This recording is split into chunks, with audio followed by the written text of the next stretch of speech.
Hey up, it's Steve from the Old Yorkshire Geek. Bit of Star Wars news. You've probably heard because it's all over the news today. But Disney has pulled the plug on its high-priced Star Wars Galactic Starcruiser, a blow to immersive entertainment, says the Los Angeles Times. As usual, links in the description down below. And don't forget, like and subscribe, share the videos, drop a comment, hit the notification bell if you're subscribed already. I'm also on Rumble, and Spotify, and Amazon Music Podcasts, and Google Podcasts, and my live streams are also on Twitch. You can also find me on Facebook, Twitter, and Instagram. Links are in the description down below, as are the links to my 2 books, Mercury Rapids, light-hearted sci-fi action-adventure, Silent Predator, a short horror novella. They're all both on Amazon, Kindle and paperback. It's just a bit of fun. Don't expect too much, being crikey. Right, let's have a look at this news. There we go. Disney pulls plug on high-priced Star Wars Galactic Starcruiser, a blow to immersive entertainment. And there's a photo of somebody in a mask in space as they're going into hyperspace. Right, Walt Disney Company is axing one of its most adventurous, risk-taking endeavours, announcing today that it is closing Walt Disney World's Star Wars Galactic Starcruiser. Colloquially known as the Star Wars Hotel, the Galactic Starcruiser is a 2-night live-in theme park that doubles as a live-action role-playing game, and apparently it's crap. Its last day of operation is set for September 30th, so get those tickets booked. I bet they have an influx of bookings now. Now they've set an end time. People want to get in. Rich people want to get in before it closes because it is expensive. It's too expensive for what you get. Star Wars Galactic Starcruiser is one of our most, this is a quote, one of our most creative projects ever, and has been praised by our guests and recognised for setting a new bar for innovation and immersive entertainment, read an official statement by a Walt Disney World spokesperson. This premium boutique experience... Boutique? What does that mean? What does it even mean, boutique experience? A boutique's like a little shop, innit, that's run by usually a rich woman who doesn't need a job, but she runs this shop to make herself feel useful, selling trinkets or, beauty items. That's what a boutique is. This premium boutique experience gave us the opportunity to try new things on a smaller scale of 100 rooms. 100 smaller scale. Bloody hell. And as we prepare for its final voyage, we will take what we've learned to create future experiences that can reach more of our guests and fans. Experiences. They're always saying that, aren't they? In entertainment, they never say, we're going to have fun, and all that. They always say you're going to have an experience. They even say in games, don't they, when they're announcing games or new consoles, experiences. It's corporate speak, basically. The Galactic Starcruiser opened early last year, and in our review of the experience, we praised it for its focus on creating a world and inviting guests to play. Yes, I'm sure you did, because you probably got free tickets. If it worked, we wrote that it had the potential to revolutionise how we vacation. But the Galactic Starcruiser faced a hefty hurdle from the start: cost.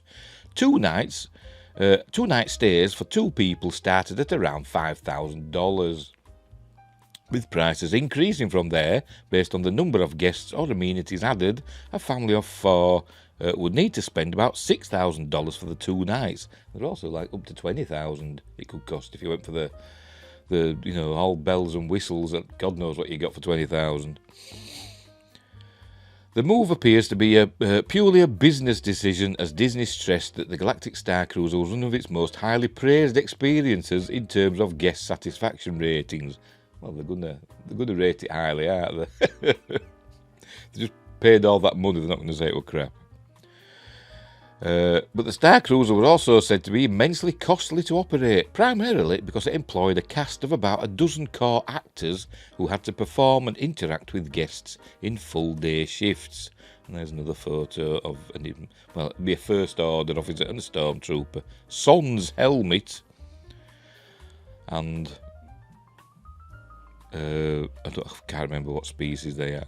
That person But it's Shakti that were that species. I can't remember what race she is. What made the Galactic Starcruiser special could be a little hard to describe. It's not special, it's rubbish. I went on the first paid voyage of the Starcruiser. First paid, yeah. Yeah, because you paid. Yeah, of course you did. And came away a big fan, yeah, because you got a free break. Believing that those who could pay for it would be pleased. Like I've just said.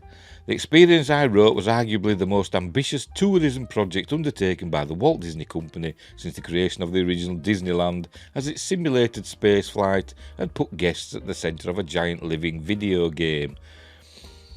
You know, where you arrive, you bundle into the back of a box van. You are. When you arrive, you bundle into the back of a box van, which is supposed to be your shuttle to the cruiser. Anyway, a lot would happen during the 2.5-day vacation. The broad narrative of the Galactic Starcruiser voyage is a battle for control of the ship known as the Halcyon, between the evil First Order and the good guys of the Resistance.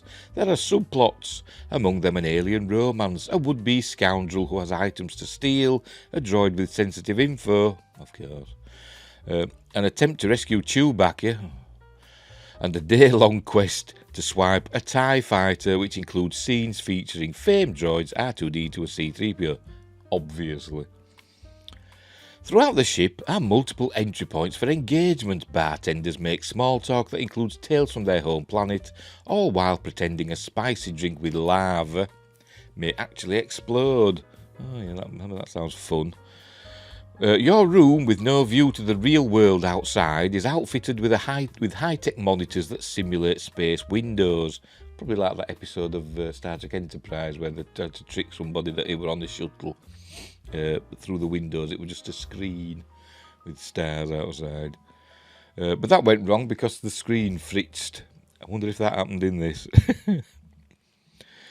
D309, a droid inside the control panel video screen, would remember your exploits and even try to engage you in a role-playing game, asking how you would respond to different scenarios.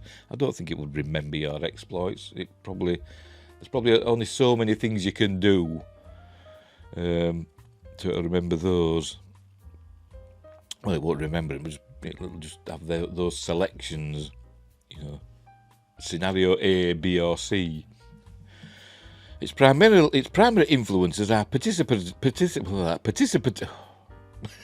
Let's start that again. Its primary influences are participatory.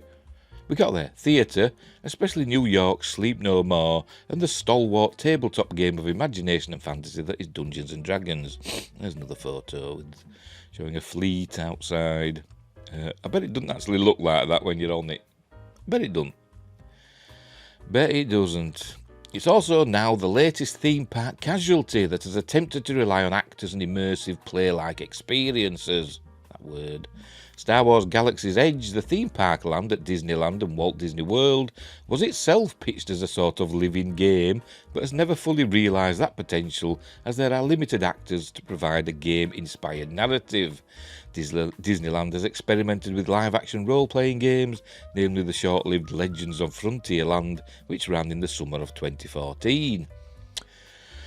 Legends of Frontierland attempted to transform the original Disneyland into a game board of its own. It was one of a number of playtests that pulled on Disney's large Southern California consumer base, with the goal of seeing how far Walt Disney Imagineering, the company's arm devoted to theme park experiences, could push guests into game-inspired endeavours. The game of Legends of Frontierland was relatively vague. Guests tried to accrue little wooden tokens known as bits, which were used to buy land or bribe others. The goal was to be on the team with the most land. Sounds fun. Sounds like Risk, doesn't it, basically? And throughout the 1990s, Walt Disney World had the Adventurers Club, a beloved nightclub dedicated to fictional exploits where stones could come alive. Okay. Artifacts were haunted and guests were treated like prospective members. Well, stones come alive. That could be from the Star Wars High Republic, couldn't it? With Geode. There were old-fashioned radio shows, cabaret-like routines, and plenty of seemingly drunken songs. Filled with puppets and not-so-hidden rooms and goofy songs, the Adventurers Club was more or less immersive theatre with tropical drinks, all dedicated to a love of exploration. But while audiences crave such immersive experiences, even without actors, Galaxy's Edge is an all-encompassing theme park land that takes after Universal's wizarding world of Harry Potter, but apparently it's not half as good. I've not been to either. I'm not a big theme park person, but I've heard Galaxy's Edge is a bit of a letdown. And the Harry Potter world, Universal, is infinitely better apparently. I want to try some butterbeer. I've never been, but I want to know what butterbeer tastes like. It sounds lovely, but I want to know what it's like. I've got in my head this like a sweet, malty sort of thing, but I don't know. Somebody tell me. The ability to create them on a somewhat large scale now remains a problem that hasn't been solved. At the time of the Galactic Starcruiser's launch, I interviewed Phil Hetema of the Hetema Group, a luminary of the industry who, over his decades in themed entertainment, has worked with Disney, Universal and others. Hetema noted that the theme park space has been trying to solve the challenge of mixing immersive theatre and role-playing for a couple of decades. Every client we talk to now, and it's not just in the entertainment world, experience is everything and immersion is everything, Hetema said last year. Even in commercial branding, I think the only thing that has stopped bigger things like this from happening is the capital to do it, and knowing there's an audience that will pay what it costs to make it sense financially, to make it make sense financially. But while the Galactic Starcruiser was the most ambitious immersive project undertaken by a theme park company, audiences still have options on significantly smaller scales. Universal Studios in Florida recently launched an escape room-like experience in City Walk, with rooms themed to Back to the Future and Jurassic Park.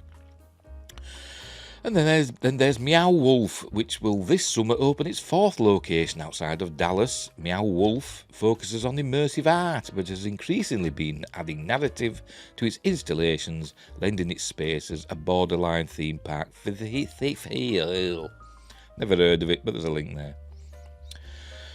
Disney said it won't abandon the immersive space, but will in the future target broader audiences. Without knowing what the company has in the works, one would expect future projects not to be at such inaccessible price points, but the one-to-one interactions with actors could become, as they have so many times in the past, a victim. We want to deliver immersive experiences at an even greater scale, so we are taking this creative spirit and all we've learned with this premium boutique experience of 100 rooms, keep mentioning that, don't they, to focus on future initiatives that can reach more of our guests and fans.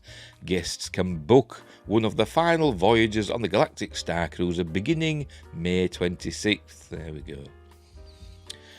So yeah, as I said, maybe it was a bit over-ambitious. The thing is, people, when they go on holiday, they want to go on holiday and do what they want. And if they're like forced to stick with like a routine and a timetable, essentially, they won't like that, will they? Well, I wouldn't anyway. I'd want to get up when I want to get up. If I want to have a lie-in, I'd just miss everything, basically. I would miss everything. Unless they come in and stormtroopers wake you up and barge into your room, and arrest you. But if that happened, I'd be sat on the toilet or something like that. I'd totally embarrass myself.